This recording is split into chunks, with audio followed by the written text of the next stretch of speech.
Yes, sir.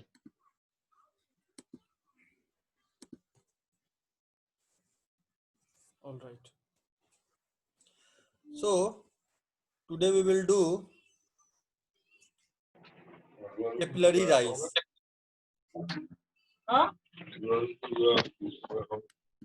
सगळ्या जेवणाची पहिली क्लिअर दिली हाँ ना तो So आज हम लोग कैपिलरी राइज देखेंगे। सबसे पहले जो जिन बच्चों ने पहले क्लास नहीं किया है उनके लिए बेसिक्स मैं बता रहा हूँ। What is capillary rise? किसी ट्यूब में यह लिक्विड है, लिक्विड का जो सबसे टॉप एरिया होता है, this is called, what is this called? What is this called? Free surface. This called free surface. ठीक है, फ्री सरफेस। तो कई बार हम यह पाते हैं कि फ्री सरफेस जो है वह एलिवेटेड है। फ्री सरफेस जो है एलिवेटेड है। इस पे मैं बहुत डिटेल्स पढ़ा चुका हूँ क्यों एलिवेट होता है। But we found sometimes that free surface is elevated. Am I clear? Sorry. तो फ्री सरफेस एलिवेटेड है। ये क्यों एलिवेटेड है? Why this is elevated? Adhesive force is more than cohesive force. Yes. In this case, adhesive force, this is a concave surface. This is a concave surface, and in concave surface, adhesive force is more than cohesive force. Or we can also say angle of contact is acute. कोई दिक्कत नहीं है? Five. ये सब चीजें हमने देख लिया था। Now I want to calculate H. H मैं निकालना चाहता हूँ। H कितना होगा? कैपिलरी राइज होगा कितना? Am I clear? कोई डाउट नहीं है? नहीं सर। No, sir. चलिए आगे देखते हैं। कैपिलरी राइज में मैंने पहले ही बताया था कि जिस ट्यूब में वो रखा है उसके शेप पे डिपेंड करता है। इसका फार्मूला भी लास्ट लेक्चर में मैंने बता दिया था। इसका फार्मूला होता है H equal to 2t cos theta upon r rho g। होता है ना?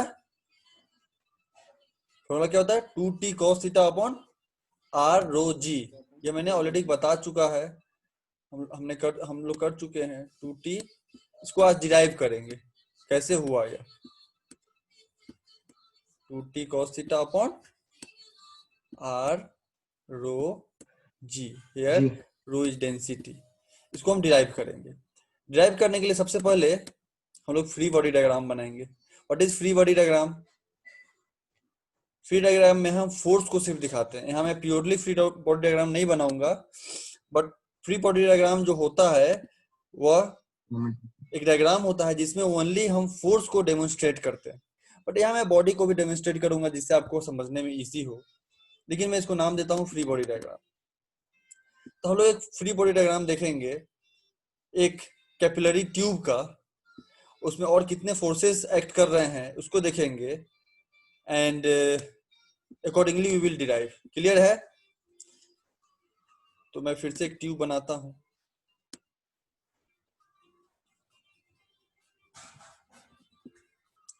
ऑलराइट, कनकेव में करूं या कन्वेक्स में करूं? Concave. एक काम करता हूं, मैं 90 डिग्री लेके बनाता हूं, सिर्फ फोर्स को दिखा देता हूं। ठीक है? मान लो कोई भी लिक्विड है इस तरह से।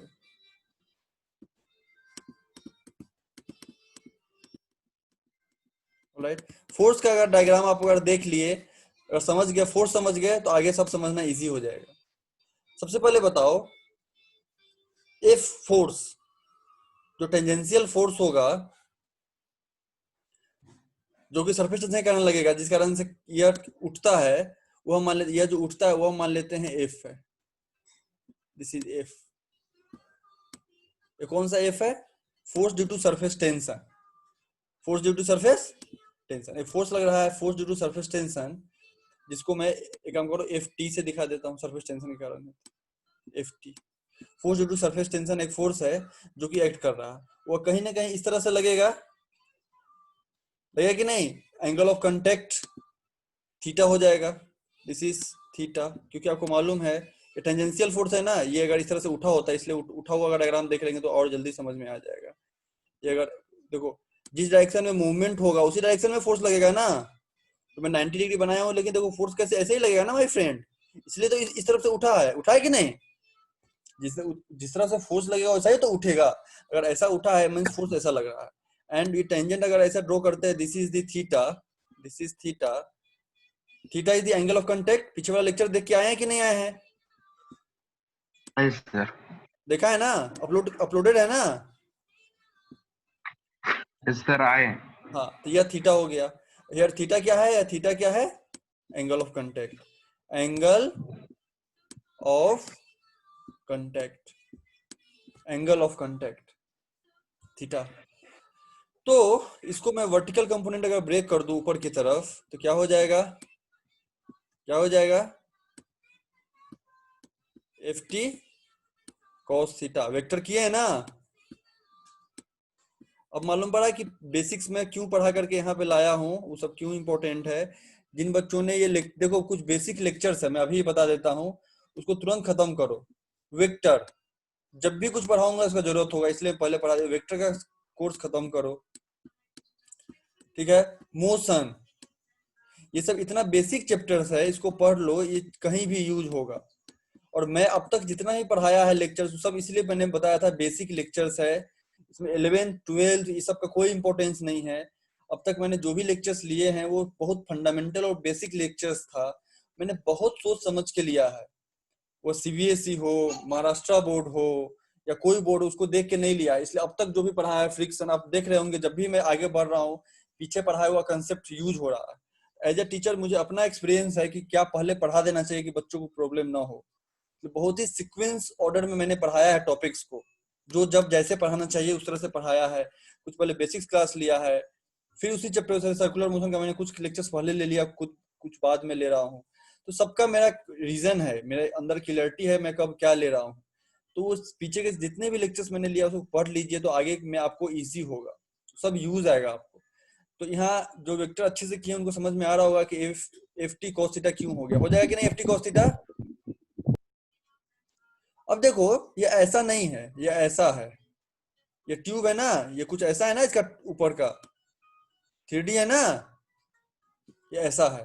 तो ये जो एफ टी कॉस थीटा होगा वो थ्रू आउट होगा ना। ये डायग्राम समझ में आ रहा है मैं क्या बना रहा हूँ? सभी में होगा ना, कंप्लीट होगा ना। सर देखो ये इस तरह का प्लेट है मेरे हाथ में, अब मेरे डायग्राम में देखो आपको समझ में आएगा। ये इस तरह का प्लेट है, ये मेरे हाथ में कप है, वो दीजिए, ग्लास दीजिए जरा, कोई बात नहीं। जैसे मेरे हाथ में ग्लास है, ट्रांसपेरेंट ग्लास है ना, ग्लास नहीं जो दिखे ग्लास का वो लिखे जरा। तो मान लो ये ग्लास है, तो ये ग्लास क्या है, जल्दी लेके आइए, दिखेगा, जल्दी लाइए। तो ये ग्लास में जो सरकमफेरेंस है, इसके कंप्लीट सरकमफेरेंस के ऊपर फोर्स लग रहा है। समझ में आ रहा है मैं क्या बोल रहा हूँ? मैंने क्या, अरे ये नहीं बोल रहा हूँ, शीशे का ग्लास जो फूट जाता है ना, जो दिखे, तो इसमें क्या होगा, कंप्लीट सरकमफेरेंस में फोर्स लग रहा है ना, तो ऊपर की तरफ पूरे वर्टिकल फोर्सेस लगेगा, चारों तरफ ऊपर की तरफ वर्टिकल फोर्सेस लगेगा। क्लियर है कि नहीं? यही मैंने बनाया, क्लियर है मैंने क्या बनाया, समझ में आया? हाँ, इसको ले जाइए। जैसे ये ग्लास है, इसमें क्या है कि चारों तरफ, ये चारों तरफ से फोर्स लगेगा, ये कंप्लीट फोर्स लगेगा। क्लियर है? ऊपर की तरफ तो ये मैंने एफ टी कॉस थीटा जो है, या वर्टिकली ऊपर की तरफ चारों तरफ फोर्स लगेगा। क्लियर है? समझ में आ रहा है कि नहीं आ रहा है? हाँ, तो ये लगेगा फोर्स। तो मुझे बताओ, अगर एफ पूरे तरफ, अगर पूरा सरकमफेरेंस कितना होता है, कंप्लीट सरकमफेरेंस कितना होगा? अगर रेडियस r है तो 2 पाई r। वेरी गुड, 2 पाई r। 2 पाई r। तो टोटल फोर्स कितना हो जाएगा दोस्त? टोटल फोर्स कितना हो जाएगा? आप जानते हैं ना, सरफेस टेंशन इक्वल टू क्या होता है? आवाज अटक रही, रफली क्या बोल रहे हैं? आवाज कट रही है क्या? आवाज अटक रही है। ठीक है, हाँ थोड़ा सर, रिलैक्स हो जाते हैं। कट रही है आवाज। ठीक है, थोड़ा देर में ठीक हो जाएगा, थोड़ी देर में ठीक हो जाएगा, थोड़ा ये। तो यहाँ आपको मालूम है कि फोर्स कितना होता है, एफ अपॉन लेंथ होता है ना, एफ अपॉन एल होता है। अब फोर्स जो है निकालना होगा, तो फोर्स निकालने के लिए क्या करेंगे, टी इंटू एल, है कि नहीं? यहाँ पे एल क्या है, एल क्या है यहाँ पे, लेंथ या पूरा सरकमफेरेंस है, complete circumference is the length, इसी लेंथ पे लग रहा है ना। एल क्या हो जाएगा, 2 पाई आर हो जाएगा ना, हो जाएगा ना, हो जाएगा ना जी। हाँ सर हो जाएगा। Very good. अब मुझे मालूम है फोर्स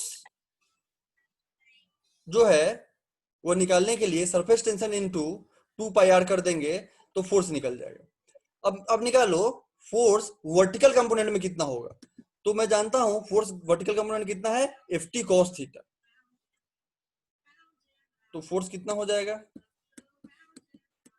टी 2 पाई आर। यह तो फोर्स हो गया, ये फोर्स किधर लग रहा है, इस तरफ लग रहा है, ये एफ टी है, this is called force F T, this is called force F T. अब ऊपर डायरेक्शन में किधर एफ टी कॉस थीटा हो जाएगा, तो वर्टिकल फोर्स, इसलिए एफ वी लगा, तो वर्टिकल फोर्स कितना हो जाएगा, T 2 pi R cos theta. अगर आपको नहीं समझ में आ रहा है तो घबराइए मत, मैं पूरा एक बार फिर से रिपीट करूंगा, अभी आप स्टेप बाय स्टेप समझिए, फिर मैं ये क्योंकि इसमें फोर्स का डिस्ट्रीब्यूशन है, इसको आराम से समझिए। तो ये कि कौन सा फोर्स हो गया, यह फोर्स वो फोर्स हो गया जो ऊपर की तरफ लग रहा है, ऊपर की तरफ लग रहा है ना, क्योंकि मैंने 2 पाई आर से इसको मल्टीप्लाई कर रखा है ऑलरेडी। तो कंप्लीट फोर्स कितना हो गया, ये हो गया, ये कंप्लीट फोर्स मैंने निकाली, ऊपर की तरफ कंप्लीट फोर्स कितना लग रहा है, मालूम पड़ा, मालूम पड़ा कि नहीं? यस। हाँ देखो, मैं अब तक जो पढ़ाया है उसमें, क्योंकि फोर्स इसके बाद फोर्स के बारे में फिर नहीं बताऊंगा, अब तक मैंने क्या पढ़ाया है दोस्त। सबसे पहले एक ग्लास लिया, ग्लास में मुझे मालूम है इस तरफ से एक फोर्स लग रहा है जो पानी को ऊपर की तरफ उठा रहा है, ठीक है। यह फोर्स कितना है भाई, यह फोर्स कितना है भाई, तो सिंपल सा बात है, यह फोर्स है टी इंटू एल, यह फोर्स कितना है, टी इंटू एल, है ना, क्योंकि मुझे मालूम है फोर्स कितना, surface tension upon force into length upon length, तो मुझे मालूम है फोर्स कितना होगा, surface tension into length. Clear है कि नहीं? यह फोर्स निकल गया, लेकिन ये जो लेंथ है वो लेंथ भाई है कितना, वो लेंथ कितना है, टोटल फोर्स मुझे निकालना है, तो लेंथ है कितना, तो भाई लेंथ है 2 पाई आर, तो पूरा फोर्स कितना हो गया, इस डायरेक्शन इंक्लाइन डायरेक्शन में कितना हो गया, 2 पाई आर हो जाएगा ना। अब मैंने इस डायरेक्शन में निकाला, इस डायरेक्शन में, लेकिन मुझे वर्टिकल डायरेक्शन में निकालना है, वर्टिकल डायरेक्शन। तो क्योंकि एंगल ऑफ कांटेक्ट थीटा है, तो T 2 pi R cos theta हो जाएगा। क्लियर है? अब तक जिसको भी नहीं समझ में आया प्लीज पूछ लीजिए, फिर आगे बढ़ूंगा, क्योंकि अब तक अगर समझ में आ गया तो आगे। हाँ बोलिए। ठीक है सर आया। सरफेस टेंशन देखो, अब मुझे एक बात बताओ, ये इसमें अगर पानी है तो पानी ऊपर की तरफ अगर जा रहा है तो किस फोर्स से जा रहा है, surface tension. Yes sir. Surface tension के कारण फोर्स क्या है, तो सरफेस टेंशन में एक फोर्स है, सरफेस टेंशन में एक फोर्स है एफ अपॉन एल। तो मुझे अगर फोर्स निकालना है तो F equal to T into L हो जाएगा ना। हाँ। लेकिन एल कितना, तो 2 पाई आर, तो टी 2 पाई आर, लेकिन यह जो फोर्स है यह इस डायरेक्शन में, तो वर्टिकल डायरेक्शन के लिए T 2 pi R cos theta कर देंगे। क्लियर है? यस सर क्लियर है। कोई और किसी को डाउट है तो अभी पूछ लो, क्योंकि आगे नहीं समझ में आएगा। आई रिक्वेस्ट यू अभी पूछ के मुझे बताओ, नहीं समझ में आया तो। जिन लोगों को नहीं समझ में आया, आई रिक्वेस्ट यू अभी मुझे बतलाओ, आगे नहीं समझ में आएगा, अब तक नहीं समझ में आएगा तो। सर एक बार वापस समझाओ। कौन बोल रहे हैं बताइए, एक बार फिर से समझो। बताइए नाम बताइए। विराज सर। विराज, वेरी गुड। और कोई लोग हैं? सर हाँ बोलिए। सर एक बार वापस समझाओ। हाँ वेरी गुड, नाम तो बताइए। Bhavesh. Bhavesh, very good, excellent. और कोई लोग हैं? चलो और कोई लोग नहीं है, ध्यान से देखो, ध्यान से देखो। देखो दोस्त, शुरुआत से बताता हूँ। देखो दोस्त, एक ग्लास है, जैसे मेरे हाथ में ग्लास है ना, आपके हाथ में ग्लास है। आप ग्लास में जाइए और पानी भर के, इसमें पता नहीं वो कैमरा में दिखेगा नहीं, नहीं तो मैं पानी डाल के दिखाता।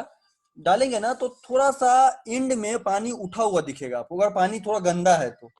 ग्लास थोड़ा गंदा है या पानी थोड़ा गंदा है तो आपको एंड में इस तरह से, नैरो ग्लास अगर लिए है ना, तो इस तरह से कुछ उठा हुआ दिखेगा। ध्यान से समझो। ये मैं निकाल रहा हूँ, ये कितना उठेगा मैं यह निकाल रहा हूँ। सबसे पहले उठा क्यों है, मैंने 2 लेक्चर ऑलरेडी भेजा है, उसको देखेंगे तो समझ में उठा हुआ क्यों है। तो सरफेस टेंशन के कारण उठा हुआ, सरफेस टेंशन, इसमें सरफेस टेंशन फोर्स लग रहा है, तो इस डायरेक्शन में सरफेस टेंशन लग रहा है, इसलिए उठा, सरफेस टेंशन लग रहा है।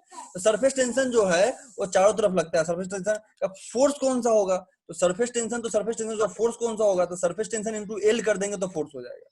ये फॉर्मूला जो है, सरफेस टेंशन का फॉर्मूला जानते हैं ना, एफ अपॉन एल। यहाँ से सरफेस टेंशन का फॉर्मूला होता है एफ अपॉन एल। यहाँ से फोर्स निकालना है मुझे, क्योंकि फोर्स ही उसको ऊपर उठाया, तो फोर्स इक्वल टू क्या हो जाएगा, टेंशन इनटू एल। अब लेंथ कितना, तो पूरा सर्कमफेरेंस इज द लेंथ, तो 2 pi are is the length. तो फोर्स कितना हो गया, T2 पाई आर। यह जो फोर्स है, यह जो फोर्स लगेगा वो फोर्स कितना हो जाएगा, यह फोर्स कितना हो जाएगा F, यह फोर्स हो जाएगा T2 पाई 2T पाई 2T, यहाँ T लिख देता हूँ, पाई आर, यह फोर्स हो जाएगा। 2 पाई टी आर लिख दिया हूँ यहाँ, 2T पाई आर हो गया, है ना। अब यह थीटा है, यह थीटा है, यह थीटा है। तो इसका वर्टिकल कंपोनेंट दोस्त अगर आपको नहीं मालूम है, पीछे का इसलिए बोल रहा हूँ, वेक्टर का क्लास जल्दी से कर लीजिए, मोशन का क्लास जल्दी से कर लीजिए, तो वो ज्यादा समझ में आएगा। तो ऊपर ऊपर का जो फोर्स होगा जब कंपोनेंट ब्रेक करते हैं, तो ये क्या हो जाएगा, 2T पाई आर, मतलब ये जो F है, F cos थीटा हो जाएगा, और हो जाएगा T2 pi R cos theta. समझ में आ रहा है कि नहीं, समझ में आया। मतलब ये जो ग्लास है ना, देखो मैं ये डायग्राम बना रहा हूँ, क्रॉस सेक्शन बना रहा हूँ ग्लास का, ये ग्लास का क्रॉस सेक्शन, ये ऊपर वाला सर्कल बना रहा हूँ। तो इसमें चारों तरफ से ऊपर की तरफ फोर्स कितना लग रहा है, वर्टिकली ऊपर की तरफ फोर्स कितना लग रहा है, तो 2T pi R cos theta. मतलब ऊपर की तरफ, ये देखो मेरा फिंगर्स है ना, फिंगर से अगर फोर्स है तो ऊपर की तरफ फोर्स लग रहा है कितना, T2 pi R cos theta, T2 pi R cos theta. इस डायरेक्शन में लग रहा था, इस डायरेक्शन में 2T पाई आर, क्योंकि ऊपर ब्रेक कर दिया तो हो गया 2T pi R cos theta. Clear है कि नहीं, क्लियर है सर। चलो क्लियर। आगे बढ़ते हैं। तो यह फोर्स हो गया मेरा। अब ऊपर की तरफ फोर्स तो लग रहा है, लेकिन पानी ऊपर तो नहीं जा रहा है ना, ऐसा तो नहीं कि पानी उड़ जाएगा हवा में, उड़ जाएगा। इसका मतलब ये है कि नीचे की तरफ भी कोई फोर्स लग रहा होगा, इसलिए तो नहीं उड़ रहा है। अब देखो ये मेरा ग्लास है, ग्लास में ऊपर की तरफ फोर्स लग रहा है चारों तरफ से, कितना लग रहा है मैंने बता दिया, लेकिन नीचे की तरफ भी तो फोर्स लग रहा होगा। ग्रेविटेशन।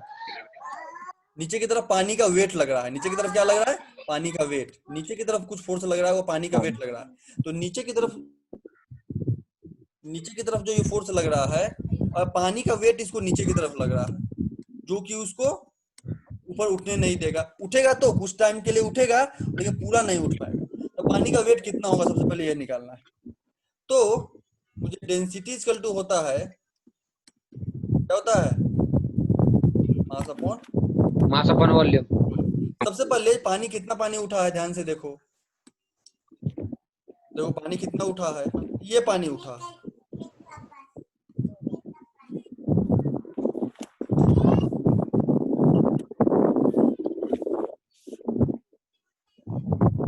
कितना पानी उठा है, ये पानी उठा है, हाइट ये उठा है पानी का, है ना। इसको अगर तुम वॉल्यूम निकालोगे तो यह वॉल्यूम, यही पानी उठा है ना, यह वॉल्यूम आपको निकालना होगा, यह वॉल्यूम आपको निकालना पड़ेगा। ये वॉल्यूम कितना होगा, 2 pi R into H, 2 pi R into H, यही वॉल्यूम होगा ना। तो समझ में आ रहा है वॉल्यूम कितना होगा, 2 पाई आर ऊपर उठा है ना यार, नहीं सॉरी, सिलिंड्रिकली ऊपर उठा है ना, 2 पाई आर एच नहीं, pi R square H, pi R square H, 2 pi R नहीं सॉरी, एरिया इंटू हाइट ना, पाई आर स्क्वायर एच उठेगा ना, 2 पाई आर इंटू एच, यार एरिया हो जाएगा, सरफेस एरिया हो जाएगा, लेकिन वॉल्यूम निकालना है ना, तो पाई आर स्क्वायर एच होगा ना, 2 पाई आर इंटू आपको 2 pi R H surface area हो जाएगा ना उसका, लेकिन मुझे तो वॉल्यूम है, तो पाई आर स्क्वायर एच होगा। ठीक है, नहीं समझ में आ रहा है यार? अरे वॉल्यूम ऑफ सिलेंडर क्या होता है? Volume of cylinder pi R square H होता है ना जी, सरफेस एरिया होता है 2 पाई आर एच। ठीक है, यस सर, समझा। इसका वॉल्यूम क्या हो जाएगा? क्योंकि ग्लास है ना, सिलेंड्रिकली ऊपर उठ रहा है ना, क्या हो जाएगा? पाई पाई आर। आर स्क्वायर, और एच जितना ही उठा है वो एच, मतलब यही एच हम अगर निकाल देंगे कितना उठा था, यही कैपिलरी राइज हो जाएगा, मतलब वॉल्यूम इतना हो गया। वॉल्यूम हो गया ना, वॉल्यूम निकल गया। मुझे मास निकालना है, मास, तो मास इक्वल टू क्या हो जाएगा? Rho into V, rho into V, V तो मुझे मालूम है यह है, इंटू रो कर दिया, तो क्या निकल गया? मास इंटू जी कर दिया, तो निकल गया ना वेट। समझ में आया कि नहीं? मैं स्टेप बाय स्टेप लिखवा दूंगा, आप अभी टेंशन मत लीजिए, आप समझते रहिए। समझ में आया? तो वेट कितना हो गया? पाई आर स्क्वायर रो जी, चाहे रो जी पाई आर स्क्वायर एच, होगा कि नहीं? ये समझ में आया? इतना शांत बैठा है, नहीं समझ में आया तो बताओ ना, नहीं समझ में आया बोलो, नहीं समझ में आया। समझ में आया कि नहीं समझ में आया? नहीं सर, नहीं समझ में आया नहीं। तो बोलना है ना जल्दी से। देख भाई, हम नीचे की तरफ फोर्स निकाल लिए हैं, नीचे ऊपर की तरफ फोर्स निकाल लिए हैं, अब नीचे की तरफ वेट लगेगा, पानी का वेट, तो जितना पानी डिस्प्लेस हुआ है उसी का वेट ना मेरे भाई। तो डिस्प्लेस कितना हुआ है? तो ग्लास सिलेंड्रिकल है, हाइट एच पानी उठा है, तो कितना हो जाएगा? Pi R square volume, pi R square H volume हो गया। अब इसको डेंसिटी से मल्टीप्लाई कर दोगे तो मास निकल जाएगा, क्योंकि आपको जानते हैं ना कि density equal to mass upon volume होता है, तो मास निकालने के लिए डेंसिटी इंटू वॉल्यूम करना पड़ेगा, तो डेंसिटी से फिर मल्टीप्लाई कर दिए तो क्या निकल गया? मास। और वेट निकालना है ना, वेट के बराबर करेंगे ना, फोर्स तो वेट है, वेट किससे इक्वेट करना पड़ेगा, तो वेट के लिए फिर से जी से मल्टीप्लाई करना पड़ेगा। तो इसका पूरा पानी का वेट निकल गया जो ऊपर की तरफ उठा है, निकल गया कि नहीं निकल गया? Yes sir. समझ में आया कि नहीं? कि फिर से नहीं बताओ, फिर से हाँ कि फिर से बताऊं? सर, वो वेट का समझ थोड़ा लाउडली बोलिए, सुनाई नहीं दे रहा है। वेट का समझ में नहीं आया सर। वेट का क्या बोलिए ना, वेट का क्या नहीं समझ में आया? मतलब जी से मल्टीप्लाई कर दिया क्या? हाँ, तो वेट इक्वल टू क्या होता है? मास। वेट क्या होता है? mg होता है ना रे। हाँ हाँ। तो फिर मास निकल गया तो वेट निकल गया, जी से मल्टीप्लाई करना पड़ेगा ना रे। Yes sir, yes sir. हाँ, और कोई लोगों को डाउट है? नंदन समझ में आ रहा है आपको? ओमकार, विराज, प्रेम, ऋषिकेश, Yes, sir. भावेश भाटिया, विनायक, संयम, सबको समझ में आ रहा है? Dushant, Rohit, Amay, Yes, sir. अक्षित, Yes, sir. प्रसन्न, करण, दुशांत, रोहित। क्यों डिफिकल्ट है इसलिए मैं रुक के पूछ रहा हूँ आपसे। क्लियर है? Yes, sir. चलो आगे बढ़ते हैं। तो अब मुझे नीचे की तरफ वेट निकल के आ गया, ऊपर की तरफ फोर्स। अब यह दोनों बराबर होगा, दोनों बराबर होगा। एक बार फिर से समझा दूंगा लास्ट में, तो दोनों बराबर होगा। अब दोनों को इक्वेट करता हूँ, जगह बनाता हूँ डिलीट करके, और दोनों को इक्वेट करता हूँ। तो मुझे मालूम है यह फोर्स इक्वल टू यह फोर्स होगा, मतलब 2 pi R T cos theta equal to हो जाएगा, दोनों फोर्स बराबर होगा, pi R square H rho और जी, बराबर हो जाएगा ना। अभी हमें निकालना क्या है? निकालना क्या है? कितना पानी उठा, कैपिलरी राइज निकालना है, या एच निकालना है? निकालना है ना, या एच Yes. निकालना है, कितना पानी उठा। तो देखो यहाँ से पाई कट गया,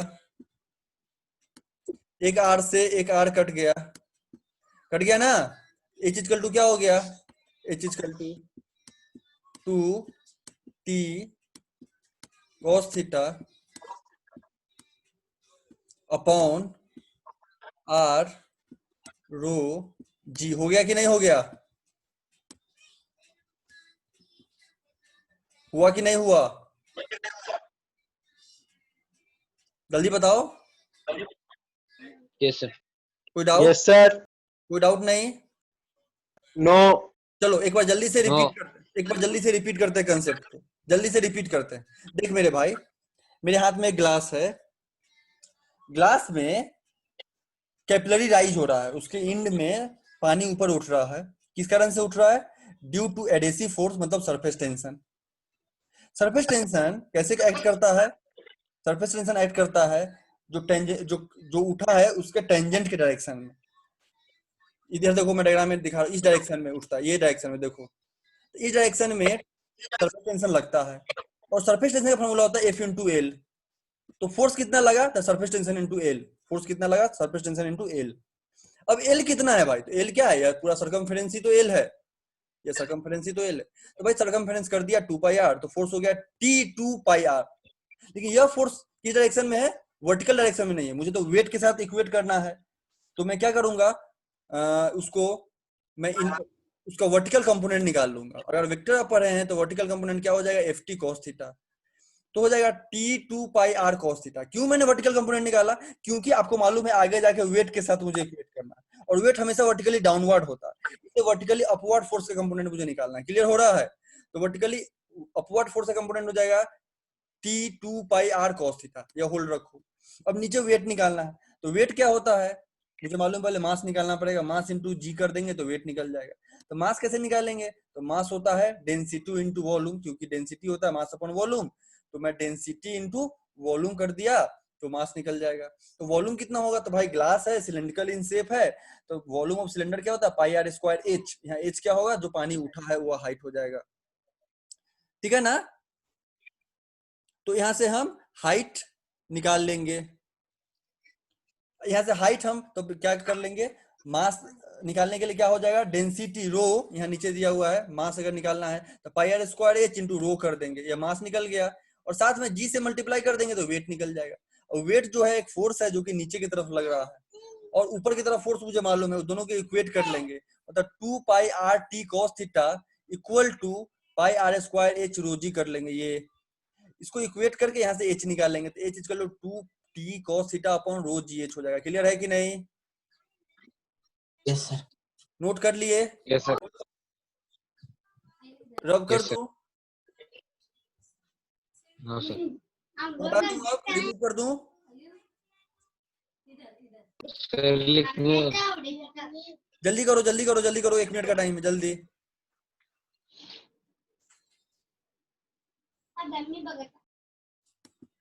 जल्दी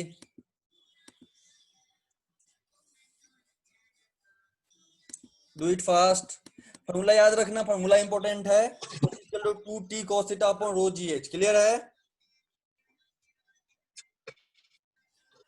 अब मेरा तो प्लान था प्रेशर इन ड्रॉप भी बताना, लेकिन वो भी पूरा न्यूमेरिकल हो जाएगा, आप बिल्कुल बोर हो जाएंगे। इसलिए मैं थोड़ा फ्लूइड के बारे में अलग से कुछ बताता हूँ कि आप ज्यादा बोर ना हो, क्योंकि आज एक डेरिवेशन हुआ, दूसरा डेरिवेशन भी आज ही बताऊंगा तो आप बिल्कुल बोर हो जाएंगे। इसलिए आज मैं कुछ जनरल फ्लूइड के बारे में कुछ और बताता हूँ, ठीक है? कल फिर दूसरा डेरिवेशन कर लेंगे प्रेशर इन ड्रॉप, ठीक है? यस। हाँ, आज जल्दी से नोट करो। चलो मैं इसको रिमूव करता हूँ, आप खुद से भी डेरिवेशन करना, नहीं तो इसको मैं अपलोड करूंगा तो फिर आप वहां से जाके देख लेना, ठीक है? चलो, अब हमने अभी तक किया कैपिलरी राइज। अब हम लोग थोड़ा जनरल पढ़ाई कर लेते हैं फ्लूइड के बारे में, और नेक्स्ट क्लास में फिर प्रेशर इन ड्रॉप निकालेंगे, क्योंकि अभी अगर प्रेशर ड्रॉप बताता हूँ तो आप बोर हो जाएंगे। चलो, सबसे पहले फ्लूइड के बारे में कोई और डाउट है तो बताइए। फ्लूइड का इंपॉर्टेंस बहुत ज्यादा है, थोड़ा इंटरेस्टिंग बातें आज बताता हूँ। जैसे एरोडायनेमिक्स, आपका जो प्लेन उड़ता है, आपको मालूम है प्लेन क्यों उड़ता है? प्लेन के उड़ने में बहुत ज्यादा इंपॉर्टेंस है फ्लूइड के प्रॉपर्टीज का, फ्लूइड का। क्लियर है? यस। आज मैं आपके इसमें व्हाट्सएप ग्रुप में मैंने एक जनरल अवेयरनेस के लिए एक लेक्चर भेजा है, स्टडी आईक्यू का, देखे हैं? यस सर, देखे। बहुत बढ़िया लेक्चर्स होता है। मैं क्या करूंगा, इन जनरल डेली एक लेक्चर से स्टडी आईक्यू का आपको भेजा करूंगा, आप प्लीज उसको जरूर देखिए। एक जनरल अवेयरनेस बनेगा दुनिया के बारे में, क्योंकि देश दुनिया का नॉलेज आपको बिल्कुल नहीं है। आप लोगों को जब भी मैं बच्चों से बात करता हूं तो उनको कोई भी नॉलेज नहीं होता है दुनिया में क्या चल रहा है, तो उससे क्या होगा कि आपको एक बेसिक आइडिया लगेगा। बहुत सारे बच्चों को तो मालूम भी नहीं होगा पैलेस्टाइन क्या है, पैलेस्टाइन कौन सा कंट्री है, इजराइल कौन सा कंट्री है, दोनों में क्या कॉन्फ्लिक्ट है, बहुत सारे बच्चों को नहीं मालूम होगा। और आप सब लोगों को एनडी का एग्जाम देना है, और जैसे ही आप एनडी का एग्जाम देकर के आप इंटरव्यू के लिए जाएंगे, तो उसमें जो लिमिटेड टाइम होगा इंटरव्यू में, और इंटरव्यू में सारे क्वेश्चंस पूछेंगे, और अगर आप आंसर नहीं देंगे तो उनको एक बेसिक आइडिया लगेगा आपके बारे में कि आप सिर्फ पढ़ाई करते हैं, आपको दुनिया के बारे में कुछ भी नहीं मालूम है, और आपका इंटरव्यू क्रैक नहीं होगा। इसलिए मैंने आज से प्लान किया है एक लेक्चर्स, आपको मालूम, मेरे जो पुराने रेगुलर क्लास के स्टूडेंट हैं उनको मालूम होगा कि मैं शाम में एक लेक्चर डेली देता था अवेयरनेस का, मालूम है ना। तो मैं चाहता हूँ इस लॉकडाउन में भी उसका फायदा उठाया जाए। एक अवेयरनेस का लेक्चर अभी भी देखिए, हम लोग करते थे ना शाम में जनरल अवेयरनेस के लिए एक लेक्चर। यस सर, करते थे। तो घर पे भी कीजिए बैठ के, एक लिंक भेजा करूंगा, उसको देखा कीजिए। यह बहुत ही इंपॉर्टेंट है, वेरी वेरी इंपॉर्टेंट। आप में से कितने लोग हैं जिनको मालूम है इजराइल और पैलेस्टाइन का प्रॉब्लम क्या है? कितने लोगों को मालूम है? शायद किसी को ना मालूम हो डिटेल में, शायद, या किसी एक बच्चे को हो सकता है मालूम हो। तो इसके लिए यह जानना बहुत जरूरी है, तो लेक्चर देखिए। चलिए आज मैं आपको बताता हूँ फ्लूइड के बारे में कुछ ज्यादा इंटरेस्टिंग, जो आपके सिलेबस में नहीं है बट इंटरेस्टिंग है। देखो मेरे भाई, फ्लूइड जब भी फ्लो करता है, जब भी मान लो कि ये नदी है जो कि बह रही है, कुछ इंटरेस्टिंग बातें बता रहा हूं, ध्यान से सुनो। तो सबसे पहले विस्कोसिटी समझाऊंगा, विस्कोसिटी, विस्कस फोर्स, और साथ में यह एक नो स्टिक कंडीशन है वो समझाऊंगा। तो जब भी यह फ्लो कर रहा होता है, तो पानी जो होता है ना, वाटर जो ना लेयर्स बाई लेयर्स में होता है। आपके जो ग्लास में वाटर है ना, वो लेयर्स में, लेयर नंबर 1, लेयर्स का थिकनेस इनफिनाइटली थिन होता है, लेकिन वो लेयर्स में होता है। Layer number 2, layer number 3, layer number 4, layer number 5। आपके सिलेबस में नहीं है अभी ये टॉपिक, नहीं, अगर होगा तो दूसरे चैप्टर में होगा, इस चैप्टर में नहीं है, लेकिन मैं अभी बतला देता हूँ। सिलेबस में नहीं होगा तभी जान लीजिए, इंटरेस्टिंग है। लेयर्स में होता, तो क्या होता है कि पानी जब बहती भी है ना, तो लेयर्स में बहती है। जैसे सबसे नीचे वाली जो लेयर्स होगा ना, सबसे स्लो बहेगा, उसके आगे वाले लेयर उससे फास्ट बहेगा, इसलिए मैं थोड़ा आगे कर देता हूँ। उसके आगे वाला लेयर उससे फास्ट बहेगा, उसके आगे वाला लेयर उससे फास्ट बहेगा, और सबसे फास्ट होगा सबसे ऊपर वाला लेयर। अगर आप किसी भी नाले और कोई भी नदी पे चले जाइए, तो आप ध्यान से देखेंगे सबसे ऊपर जो चीज तैर रहा है उसका स्पीड सबसे ज्यादा है, और जैसे जैसे बॉडी नीचे की तरफ है, उसका स्पीड या वेलोसिटी जो भी आप बोलना चाहें, वह ऊपर वाले के रिस्पेक्ट में कम है। क्यों कम है भाई? ऐसा क्यों हो रहा है? Why this is happening? ऐसा क्यों हो रहा है? इम्प्योरिटीज सेट होते हैं सर। क्या होती है? इम्प्योरिटीज, गंदगी। नहीं नहीं नहीं नहीं, साफ पानी भी ऐसा ही होगा। साफ पानी में भी ऊपर वाला पानी फास्ट होगा, नीचे नीचे नीचे का पानी स्लो होगा। क्यों होगा? क्योंकि वाटर जो होता है ना, वाटर क्या, कोई भी जो फ्लूइड होता है वह लेयर्स के साथ, जो स्टेशनरी लेयर है ना उसके साथ स्टिक हो जाता है। मतलब सबसे नीचे वाला जो लेयर है ना, ये जो लैंड है, लैंड, अगर नदी है तो लैंड मान लो, या पाइप है तो पाइप मान लो, उसके साथ जो सबसे पहला लेयर होगा ना, ये हमारा पाइप है, तो पहला लेयर इसके साथ चिपका हुआ होगा, इसके साथ चिपका हुआ, या मूव भी नहीं करेगा। यह सबसे ज्यादा स्लो होगा। स्लो क्या होगा? रुका हुआ होगा, जो कहते हैं स्टिक कंडीशन। यह रुका हुआ, स्टिक होगा, चिपका हुआ होगा। और क्योंकि ये चिपका हुआ होगा, तो इसके बाद वाला जो लेयर होगा वो थोड़ा सा इससे स्पीड में होगा, मतलब थोड़ा सा बढ़ रहा होगा। क्यों? क्योंकि यह लेयर उसको खींच रहा होगा। क्यों खींच रहा होगा? Due to viscosity. फ्लूइड के बीच में भी, फ्लूइड्स के लेयर के बीच में फ्रिक्शन होता है, उस फ्रिक्शन को बोलते हैं विस्कोसिटी। क्लियर हो रहा है? थोड़ा इंटरेस्ट जग रहा है Yes, कि sir. अभी जो टॉपिक पढ़ा रहा हूँ इंटरेस्टिंग है कि इसको भी चेंज कर दूं? इंटरेस्टिंग है। इंटरेस्टिंग है। तो उसके ऊपर का जो लेयर होता है, क्योंकि उसके दोनों के बीच में फ्रिक्शन होता है, उस फ्रिक्शन को हम बोलते हैं विस्कोसिटी। इसीलिए आप पानी एक ग्लास में रखो, एक ग्लास में ऑयल रखो, तेल रखो, दोनों को भर दो, दोनों को गिरा दो, तो आप देखोगे दोनों सेम डिस्टेंस तक नहीं बहेगा, या सेम स्पीड से नहीं बहेगा। दोनों का स्पीड अलग अलग होगा। क्यों अलग होगा? क्योंकि दोनों फ्लूइड का विस्कोसिटी अलग अलग, दोनों फ्लूइड का विस्कोसिटी अलग अलग है। मतलब दोनों फ्लूइड के लेयर्स के बीच में फ्रिक्शन अलग अलग है, इसलिए दोनों का वेलोसिटी अलग अलग होगा, और दोनों अलग अलग दूरी तक पहुंच पाएगा। तो सबसे जो एक पाइप है, पाइप, अब मुझे बताओ, एक पाइप है, क्वेश्चन आ सकता है यार, अगर पाइप है ये सर्कुलर पाइप है, ये क्रॉस सेक्शन एरिया दिखा रहा हूँ, ये पाइप है जी, ऐसे लंबा पाइप है, मैं क्रॉस सेक्शन दिखा रहा हूँ। तो इसमें सबसे ज्यादा स्पीड में वाटर कौन सा फ्लो करेगा? एट दी जो एंड में है ये वाटर फ्लो करेगा, या सेंटर वाला वाटर सबसे ज्यादा फ्लो करेगा, या कहीं बीच का वाटर सबसे ज्यादा फ्लो करेगा? Center. Centre. At the end. नहीं सेंटर, दो सेंटर, क्योंकि देखो पाइप चारों तरफ से सेम है, तो चारों तरफ से नो स्टिक कंडीशन है, तो जितना जो भी स्टेशनरी Yes, बॉडी sir. है, पाइप है या लैंड है, उससे जितना ज्यादा दूर होगा उतना ही ज्यादा वेलोसिटी ज्यादा होगा। नदी के केस में सबसे ज्यादा वेलोसिटी किसका होगा? सबसे टॉप लेयर का। पाइप के बीच में सबसे सबसे ज्यादा top. वेलोसिटी का कहाँ होगा? सेंटर का। Center. समझ में आ रहा है कि नहीं? Yes, sir. हाँ सर. Yes sir. ऐसा क्यों होगा? Due to viscosity. Due to Viscosity. viscosity. What is viscosity? Viscosity. Viscosity is a kind of frictional force present between the layers of the fluid. What is viscosity? Viscosity is a kind of frictional force available between the layers of the fluid. है ना? Yes. sir. हाँ, फिर से एक बार Sir. Repeat कर देता हूँ। हाँ, यस, वेरी गुड, पूछिए,